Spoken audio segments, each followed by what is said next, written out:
코로나 혹은 코로나19라고 부르는 것은 공식 명칭으로는 신종 코로나 바이러스 감염증 2019입니다.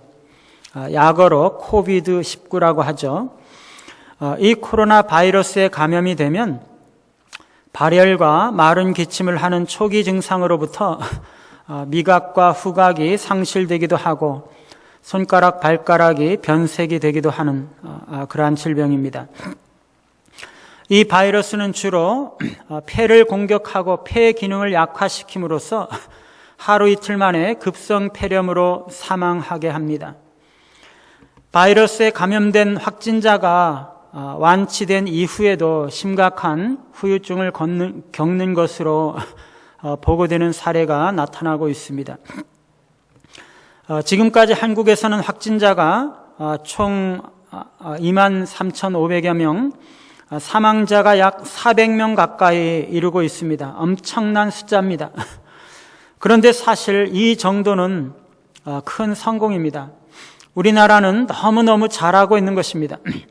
전 세계적으로는 총 확진자가 3,250만 명이고 사망자가 99만 명에 이르고 있습니다. 정말 끔찍합니다. 지금 코로나19 감염으로 인해서 전 세계가 엄청난 수의 사람들이 죽어가고 있을 뿐만 아니라 사회활동과 경제활동의 제약으로 수많은 기업과 사람들이 파산을 당하고 사회 질서가 무너지고 심리적으로, 경제적으로, 사회적으로 엄청난 고통을 받고 있습니다. 엄청난 사회적인 비용을 지불하고 있습니다. 온 세계가 고통을 당하고 있습니다. 이로 인해서 교회 안에서도 사회적인 거리를 유지하기 위한 필요성으로 대면 예배가 금지되고 소규모 모임을 제한함으로 신앙생활을 제대로 하지 못하고 있습니다. 우리는 이 코로나 사태를 겪으면서 너무나 경악하고 있지만 사실은 이런 일이 역사상 처음은 아닙니다. 인류 역사를 보면 지금의 코로나와 같은 그런 일들이 그리고 오히려 이보다도 더 심한 일들이 반복적으로 일어났고 그로 인해서 수많은 인구가 죽어갔고 사회가 붕괴되고 엄청난 혼란과 고통을 경험해 왔습니다. 초대 교회 시대, 즉 주후 2세기, 3세기에는 홍역 혹은 천연두라고 추정되는 대규모 감염병이 전 세계를 휩쓸었고 로마 제국 전체 인구의 3분의 1을 앗아갔습니다. 14세기 유럽에서는 인류 사상 최악의 흑사병이 범유행됨으로써 7,500만에서 2억 명, 즉 유럽 총 인구의 약 거의 한 3분의 2 정도까지가 목숨을 잃었고 세계 인구의 약 3분의 1이 감소가 되었습니다. 가까이는 1918년 인플루엔자가 범유행해서 전 세계적으로 약 5억 명의 사람들, 세계 인구의 약 3분의 1이 감염이 되었고 그 중에 10분의 1인 약 5천만 명이 사망했다고 추정되고 있습니다. 뿐만 아니라 인류는 전쟁과 기근과 지진과 홍수와 쓰나미와 인플루엔자, 천연두, 홍역, 크고 작은 모든 그러한 재앙들로 인해서 수백만 혹은 수천만 명의 사망자를 내면서 반복적으로 고통을 당해왔습니다. 사람들은 이런 일이 있을 때마다 인간의 무기력한 한계와 절망감을 느끼면서 왜 이런 일이 일어나는가? 하나님은 왜 이런 일을 허락하시는가? 이 가운데 하나님은 어디 계셨는가? 의문을 제기하곤 했습니다. 사랑하는 여러분, 이런 재난과 재앙이 닥칠 때 하나님은 우리에게 무엇을 원하실까요? 하나님은 왜 이런 일을 허락하실까요? 우리는 전 세계적인 범유행의 이 코로나 사태를 지내면서 이를 통해 하나님은 우리에게 무엇을 말씀하시고 무엇을 원하시는지 세 가지로 살펴보겠습니다. 첫 번째, 하나님은 반석을 붙들기를 원하신다는 것입니다. 이번 코로나와 같은 예기치 않은 대재앙을 맞을 때마다 사람들은 심각하게 질문을 던지곤 했습니다. 가장 많은 의문은 이런 하나님이 과연 선하신가 하는 것입니다. 이런 재앙을 막지 않고 내버려 두시는 하나님은 좋은 하나님이신가? 하나님이 선하신 하나님이시라면, 하나님이 의로우신 하나님이시라면 왜 이런 재앙을 내버려 두시고 왜 선량한 수많은 사람들을 죽음과 고통 속에 몰아넣는가 하는 것입니다. 여러분, 이 세상에서 일어나는 모든 일들은요, 하나님의 허락 없이는 이루어지지 않습니다. 하나님이 원하시면 하나님이 그것을 행하시는 것입니다. 이 땅에 일어난 모든 일들은 그분이 의도하시고 허락하셨기 때문입니다. 그분은 이 세상에 일어나는 모든 일들에 대한 주권을 가지고 계시기 때문입니다. 그러므로 이 코로나도 하나님이 허락하신 것입니다. 그러면 이런 재앙이 일어나게 하시는 하나님이 여전히 선하시다, 그렇게 말할 수가 있습니까? 이렇게 많은 사람들을 고통으로 몰아넣고 있는 하나님이 여전히 선하신 하나님이신가요? 여러분, 여기서 우리가 알아야 할 것이 있습니다. 이게 하나님께서 허용하신 일이기는 하지만 하나님이 의도하신 일은 아니라는 것입니다. 여러분, 하나님이 적극적으로 코로나를 만들어내고 퍼뜨리셨나요? 아닙니다. 우리는 코로나 사태에 대해서 하나님의 주권을 인정합니다. 그것은 하나님이 주관하시는 것입니다. 그러나 거기에는 하나님의 주권만 있는 것이 아니라 사탄과 타락한 인간의 작용이 있습니다. 이 일은 하나님이 의도적으로 일으키신 것이 아닙니다. 코로나로 인하여서 수많은 사람들이 죽는 것을 하나님이 적극적으로 원하셨던 것이 아닙니다. 그것은 수많은 죄인들과 흉악한 사탄이 하나님을 대적하고 이 세상과 인간의 행복과 안전을 파괴하고 있는 것입니다. 여러분, 코로나가 자연재해인가요? 아닙니다. 인재입니다.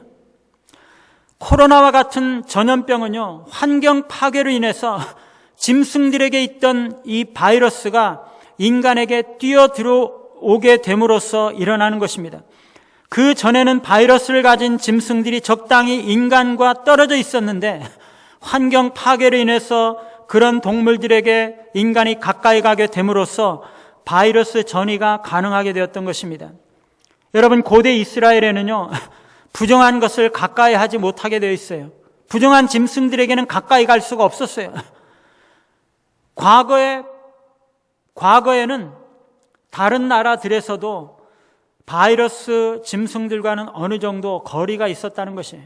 그런데 요즘에는요, 사람들이 자연을 너무나 착취해서 짐승들에게 있었던 그러한 바이러스가 쉽게 인간에게 전달이 되는 것입니다. 여러분, 이 코로나가요, 인간의 책임이라는 것이, 인간이 잘못해서 인간에게 돌아온 것입니다. 여러분, 이 세상에서 우리가 겪는 모든 물리적인 불행의 궁극적인 원인은요, 죄입니다. 죄.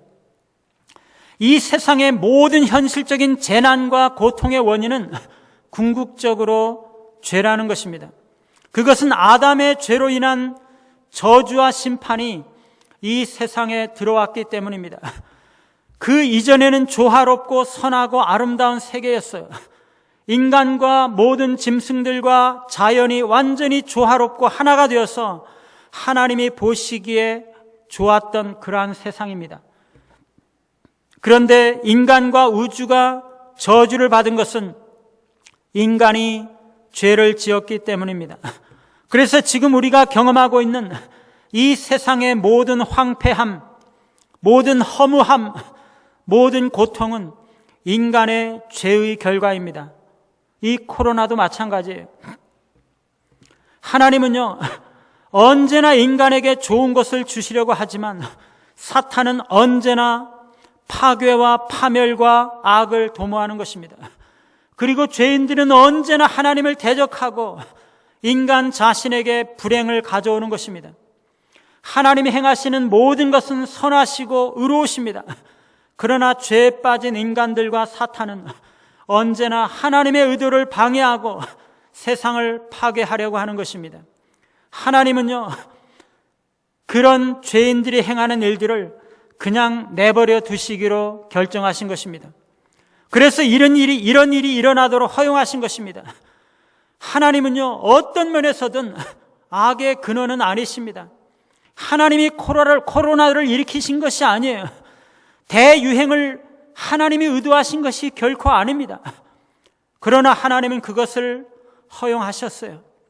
인간들의 죄를 보면서 너무나 가슴 아프고 너무나 슬퍼서 그냥 내버려 두신 거예요.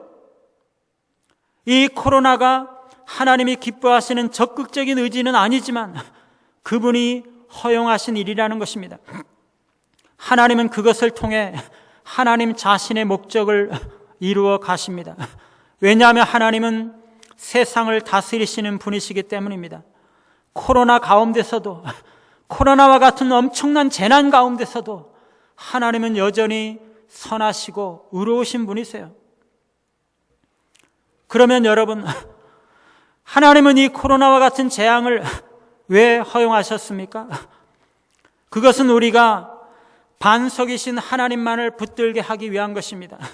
여러분, 우리가 이 세상에서 가지고 있는 모든 것들은요, 결코 완전하지도 않고 결코 견고하지도 않고 결코 안전하지도 않습니다.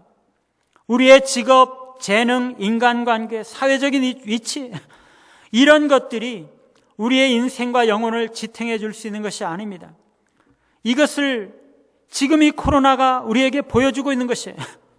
저는요, 이번에 미국이 그렇게 확진자가 많다는 사실에 정말 놀랐어요. 이 코로나19의 진원지였던 중국은요, 8만 5천 명의 확진자에 4,600명의 사망자가 발생을 했는데요.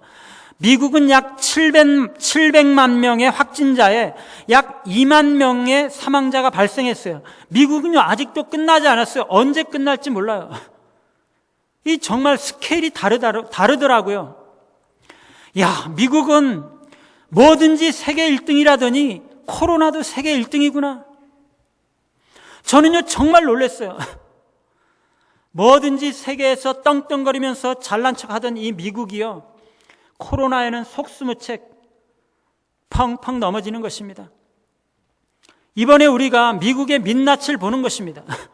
그렇게 자랑하는 미국도 정말 믿을 게 못 되는 것입니다. 미국 국민들이 얼마나 실망스럽겠습니까? 이번에 보니까요, 일본에서 수백 년 동안 전통을 자랑하면서 수많은 사람들에게 인기를 누려왔던 전통 초밥집인데요, 사장과 직원들 모두 초밥집 앞에 줄지어 서가지고 그동안 우리 초밥집 사랑해 주셔서 감사합니다. 이제 코로나 때문에 우리도 문을 닫습니다. 눈물을 흘리면서 사장 이하 모든 직원들이 인사를 하더라고요. 그렇게 잘 나가던 초밥집이, 일본에서 최고의 초밥집이, 그것도 그렇게 초밥 좋아하는 그 일본 사람들, 그 일본 그 땅에서 문을 닫더라고요. 여러분, 그런 전통과 명성, 이게요, 하나도 믿을 것이 못 되는 것이, 코로나가 한 번 휩쓸고 지나가니까요, 그냥 펑펑 넘어지는 것입니다. 유럽에서는요, 아주 유명한 국제적인 호텔인데, 전 세계에 수백 개의 호텔을 가지고 있는데, 코로나 사태로 인해서 직원을 80%를 감축을 한다고 들었습니다. 그렇게 돈을 많이 벌었고 수많은 호텔을 전 세계에다 가지고 있는 그러한 호텔인데요, 코로나로 인해서 사람들이 오지 않으니까 문을 닫을 수밖에 없는 것이에요. 뿐만 아니라 그렇게 큰 항공사가요, 코로나 때문에 사람들이 여행을 안 하니까 직원들을 다 내쫓는 것입니다. 그렇게 큰 기업들도 믿을 수가 없는 것이에요. 펑펑 넘어지는 것입니다.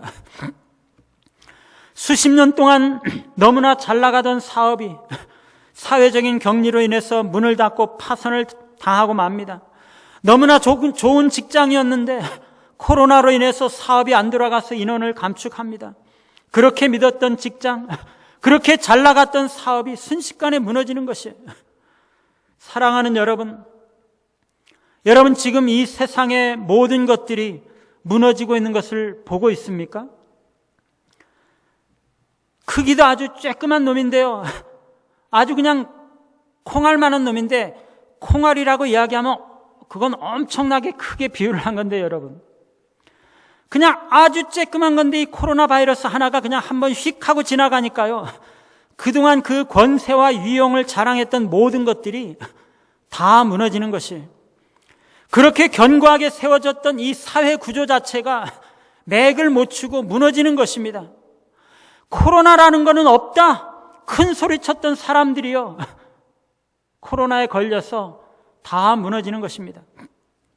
사랑하는 여러분, 하나님은 우리에게 왜 이런 일을 겪게 하십니까? 하나님은 왜 코로나를 내버려 두셨을까요? 그것은요, 이 세상에서 사람들이 자랑하고 의지하던 모든 것들이 결코 견고하지 않고, 결코 안전하지 않고, 결코 영원하지 않다는 것을 깨닫게 하시기 위한 것입니다. 지금까지 사람들이 그렇게 붙들고 살아왔던 것들, 그렇게 자랑해왔던 것들, 내 나라, 내 직장, 내 능력, 내 사업, 내 신분, 인간관계, 이런 모든 것들이요, 결코 영원하지도, 결코 견고하지도 않다는 것입니다. 그런 것들은 결코 믿을 수 있는 것이 아니라는 것이에요. 코로나는요, 오로지 일상에 몰입되어서 살아가던 수많은 사람들에게 그것이 다가 아님을 가르쳐주고 있습니다. 모든 것이 흔들리고 있는 것을 눈을 떠서 보라는 것이에요. 그 대신에 영원한 것, 정말 견고하신 것이 무엇인지를 살펴보라는 것입니다. 사랑하는 여러분, 하나님은요, 이번 코로나 사태를 통해서 우리가 이 세상에 있는 어떤 것이 아니라 반석이신 하나님 자신만을 붙들기를 원하세요. 하나님만이 반석이세요. 하나님만이 영원하세요. 하나님이 이런 재난을 허락하시는 것은요, 그것을 우리에게 알게 하시기를 원하시는 것입니다. 우리가 그것을 인정해야 돼요, 여러분. 여러분, 코로나는요, 많은 사람들에게 언제 죽을지 모르는 두려움을 가져다 주었습니다. 어떤 목사님이요, 오래전에 병원에서 암 의심이 있으니까 조직 검사를 해야 된다 그래서 기다리고 있었는데, 갑자기 성경을 보고 싶어서 성경을 펴고 읽었대요. 그때 하나님께서 그에게 감동을 주시면서 깨닫게 하셨던 말씀이 있었습니다. 그게 데살로니가전서 5장 9절 10절 말씀인데요, 제가 읽어드리겠습니다. 하나님이 우리를 세우심은 노하심에 이르게 하심이 아니요 오직 우리 주 예수 그리스도로 말미암아 구원을 받게 하심이라. 예수께서 우리를 위하여 죽으사 우리로 하여금 깨어 있든지 자든지 자기와 함께 살게 하려 하셨느니라. 그 목사님은요, 이 말씀을 읽으면서 혹시 내가 이번에 암에 걸려 있다 할지라도 그것이 나에 대한 하나님의 진노는 아니구나. 하나님은 내가 깨어 있든지 죽든지 자든지, 그러니까 살든지 죽든지 나와 함께 하시겠다고 하시는구나. 그것을 깨달았다는 것이에요. 그래서 그는요, 암 선고를 받았지만 두려워하지 않았고 치료를 차근차근 해 나갔고 결국에 성공적으로 치료를 해서 회복될 수 있었습니다. 여러분, 이때 이 목사님에게 암이 아니어야만 하는 것인가요? 암이 아니었으면 좋겠지만 반드시 그런 것은 아닙니다. 여러분, 이 목사님이 살아야만 하는 것입니까? 살 수 있었지만 좋겠지만 반드시 그런 것은 아닙니다. 그런 것은 전혀 상관이 없습니다. 이 땅에서 암에 걸리든 안 걸리든 죽든지 살든지 그것은 가장 결정적으로 중요한 것은 아닙니다. 살든지 죽든지 상관없이 하나님께서 함께 하시는 것, 영원히 변하지 아니하시는 하나님께서 그를 사랑하시고 그와 함께 하시는 것, 그것이 가장 행복하고 가장 안전하고 가장 축복된 것이라는 사실입니다. 여러분이 그것을 믿으십니까? 그는 그것을 깨달았기 때문에 암 투병 중에서도 두려워하지 않고 하나님만 바라볼 수 있었던 것입니다. 여러분 중에 혹시 여러분 가족이나 가까이 있는 사람들 중에 내가 코로나에 걸릴까 두려워하고 있는 사람은 있지 않습니까? 여러분, 하나님이 반석이세요. 그분은 영원한 반석이시므로 우리가 영원히 의지할 수 있으신 분이십니다. 이 세상에 있는 모든 것들은 아무리 좋은 것처럼 보여도 다 잠깐뿐입니다. 금방 무너질 것입니다. 그것들은 믿을 것이 못되고 오직 하나님만 영원히 신뢰할 수 있는 반석이십니다. 모든 두려움들을 반석이신 하나님께 내려놓으시고 하나님만 의지하시기 바랍니다. 사람들은요, 이 사태에 직면해서 많은 두려움, 공포, 의심, 절망 등에 사로잡혀 있습니다. 많은 사람들은 죽음에 대한 두려움과 공포를 느낄 것입니다. 또 어떤 사람들은 안정된 삶을 잃어버린 것에 대한 두려움과 고통이 있습니다. 사회적인 격리로 인해서 사람들을 만나지 못하고 우울증과 무기력증을 느끼고 있습니다. 그런 것들을 다 내려놓으시고 반석이신 하나님만 의지하시기 바랍니다. 죽음에 대한 두려움들을 내려놓으시기 바랍니다. 그분은 살든지 죽든지 우리와 함께 하시는 하나님이십니다. 우리의 살고 죽음은 그분의 손에 달려 있어요. 우리가 죽으면 하나님이 더 좋은 것으로 우리에게 주시는 것이에요. 우리는 사명을 마칠 때까지 죽지 않습니다. 하나님의 말씀은 변함이 없으시고 그분은 반드시 그분의 말씀을 지키시는 분이십니다. 사랑하는 여러분, 하나님께서 허용하시는 이런 재앙들을 볼 때마다 우리는 이 땅에 있는 것들이 결코 안전하지도 결코 견고하지도 않다는 것을 깨달아야 한다는 것입니다. 우리는 영원히 변함이 없으시고 사랑과 은혜가 충만하시고 선하시고 의로우신 하나님만 의지해야 한다는 것입니다. 여러분, 하나님만이 반석이십니다. 하나님은 우리가 이 세상이 아니라 하나님만을 붙들기를 원하시는 것입니다. 이 코로나가 우리에게 그것을 가르쳐주고 있습니다. 두 번째, 하나님은 회개하기를 원하십니다. 오늘 본문 누가복음 13장 1절에서 5절을 보면은요, 두 가지 사건이 나타납니다. 하나는 빌라도가 성전 제물에 피를 섞어 신성 모독한 사건이고요. 또 하나는 예루살렘의 실로암 망대가 무너져 18사람이 죽은 사건입니다. 아마도 예루살렘에 순리왔던 갈릴리 사람들이 성전에서 제사를 드리고 있었을 때 빌라도의 명령에 의해서 그들이 갑자기 살해되었던 것 같습니다. 어쩌면 그들은 로마의 통치에 반대하는 열심당원이었을지 모릅니다. 어쨌거나 유대인들은요, 이 사건을 학살당한 갈릴리 사람들에 대해서 하나님께 진노하심을 나타낸 사건으로 보았다는 것입니다. 여러분, 그런데 예수님은요, 그렇게 보지 말라는 것이에요. 그 재앙을 당한 사람들의 불행은 그들의 죄의 결과가 아니라는 것입니다. 2절에 보면 너희는 이 갈릴리 사람들이 이같이 해받음으로 다른 모든 갈릴리 사람들보다 더 죄가 있는 줄 아느냐. 3절에 아니라 너희도 만일 회개하지 아니하면 다 이와 같이 망하리라.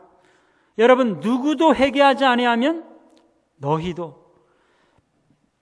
갈릴리 사람들에게 특별히 죄가 더 많았기 때문에 그들이 재앙을 당한 것이 아니라 바로 너희들이 회개하도록 경고하시는 하나님의 음성이다, 그런 뜻입니다.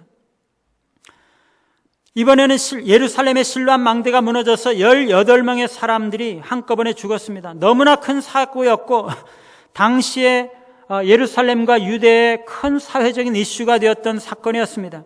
이번에도 역시 예수님은 그 사람들이 특별히 그들의 죄 때문에 심판받은 것이 아니라 그 재앙은 그것을 바라보고 있는 너희들에게 회개하라고 경고하기 위한 것이다 라고 말씀하셨습니다. 너희도 만일 회개하지 아니하면 이와 같이 망하리라.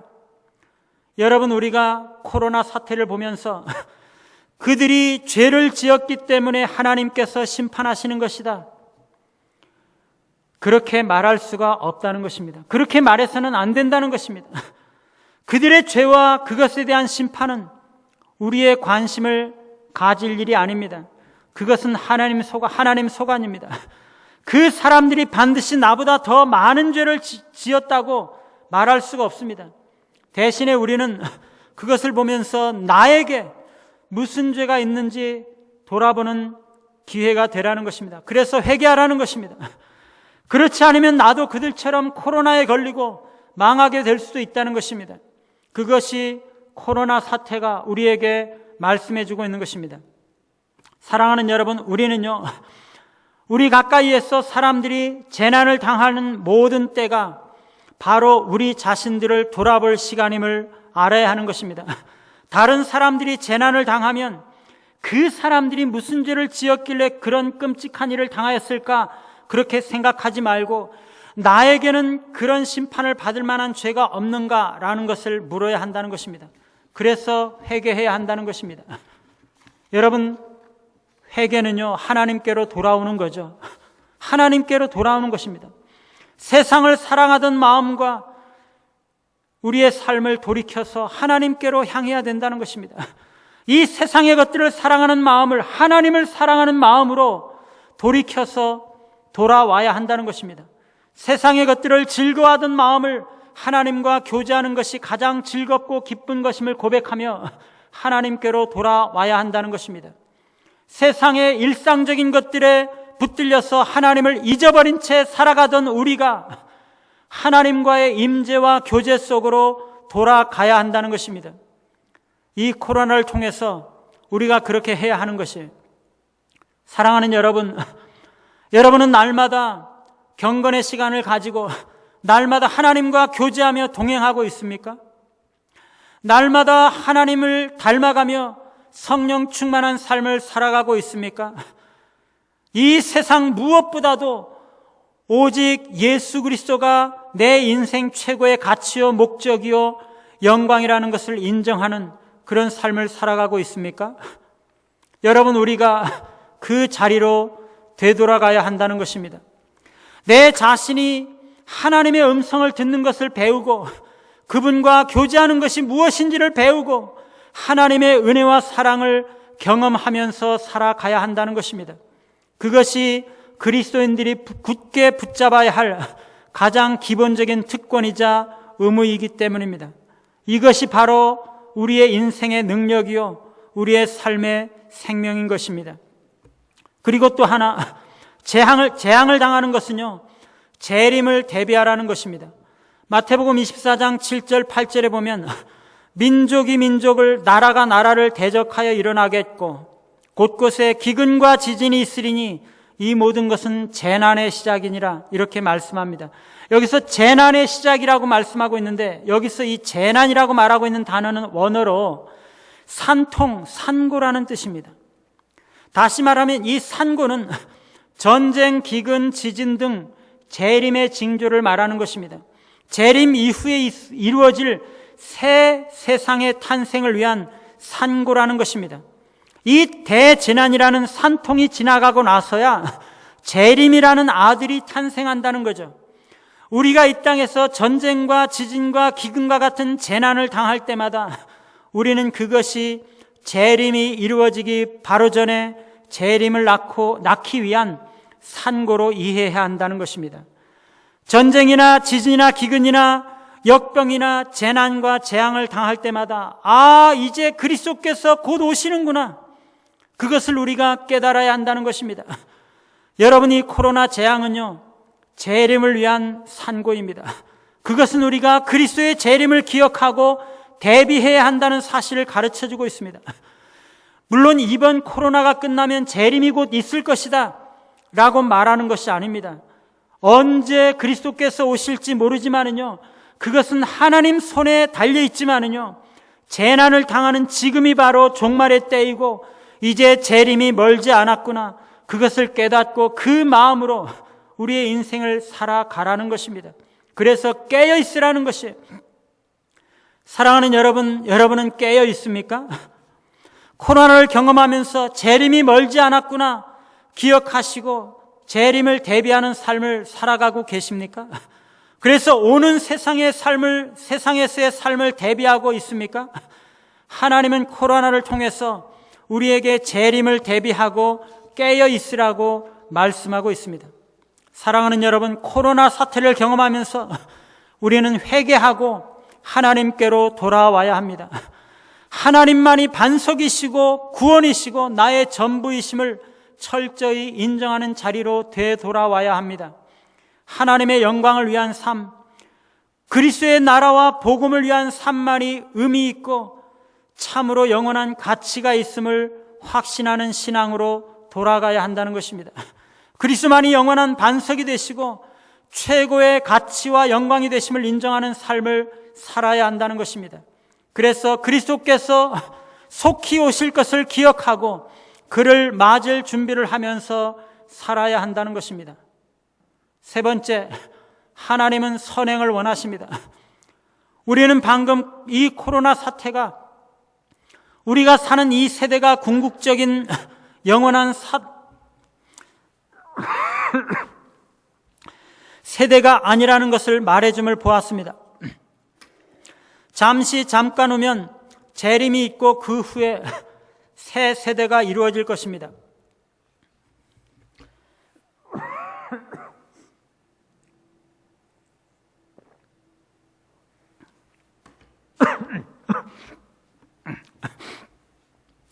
이 코로나는요,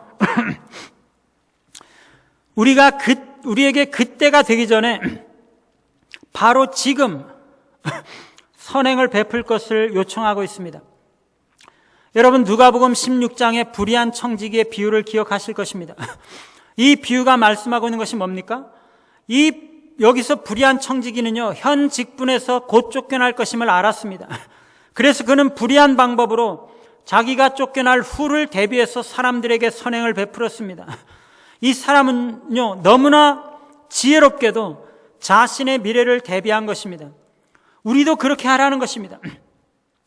불의를 행하라는 것이 아니라 미래를 대비하라는 것입니다.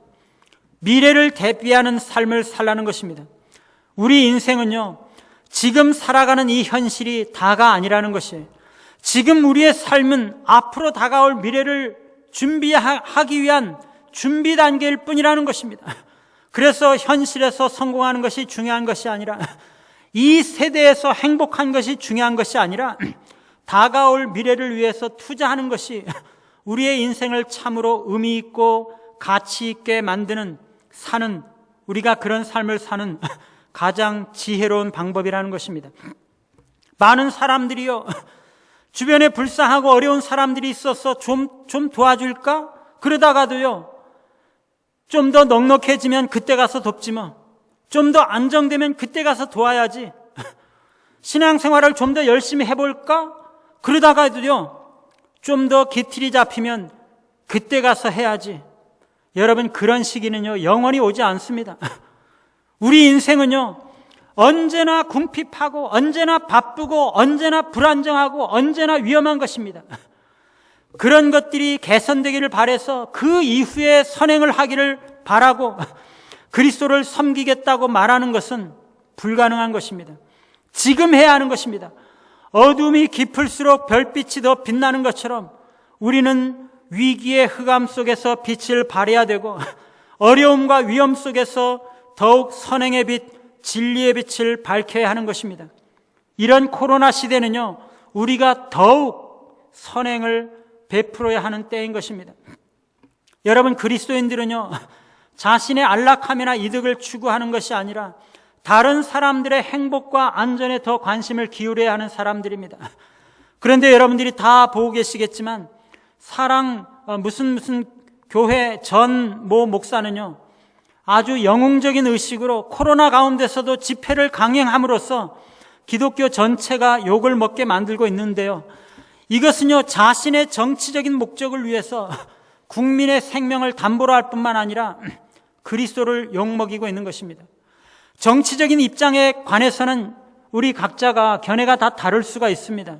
이 예배 시간에 그것은 우리의 관심이 아닙니다. 그러나 그건 아니죠. 그분은요, 이 코로나 재난 가운데서 교회와 사회 속에서 그리스도에게 돌아가야 할 영광, 즉 하나님의 영광을 자신의 영광으로 가로채고 있는 것입니다. 초대교회는요, 어려움 가운데서 선행을 베풀었어요.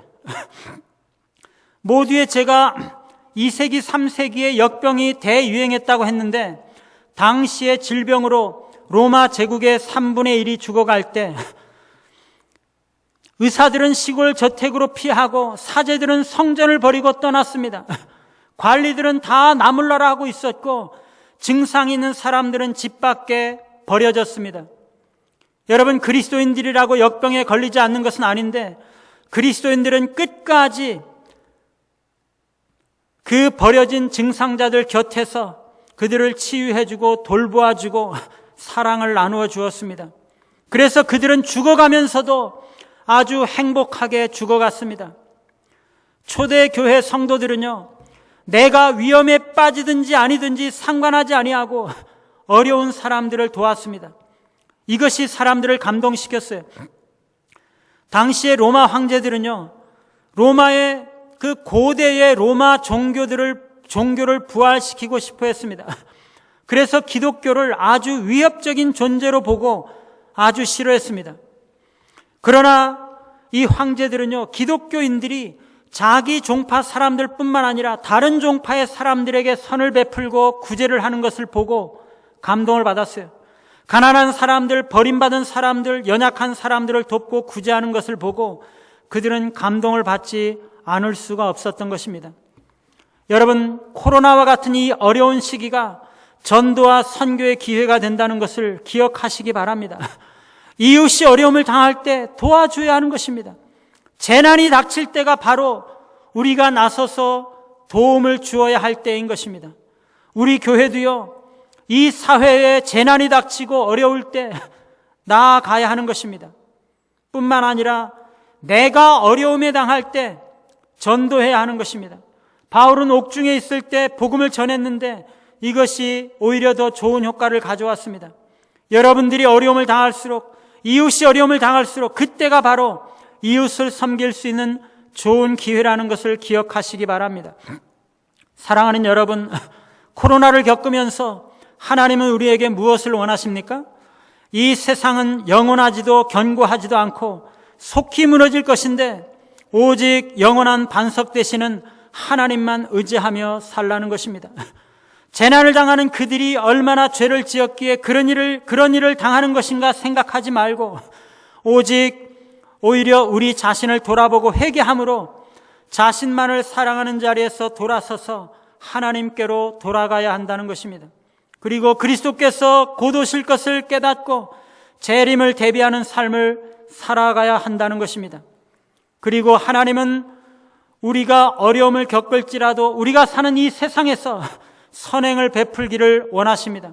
세상이 어려울수록, 다른 사람들이 고난을 당할수록 비록 우리가 어려움 가운데 있을지라도 우리는 그들에게 선행을 베풀어야 하는 것입니다. 코로나 사태를 바라보면서 하나님만 의지하시고 자신을 돌아보시면서 하나님께로 돌아오시고 선행을 베풀며 살기로 결심하시는 저와 우리 모두가 되시기를 간절히 바랍니다.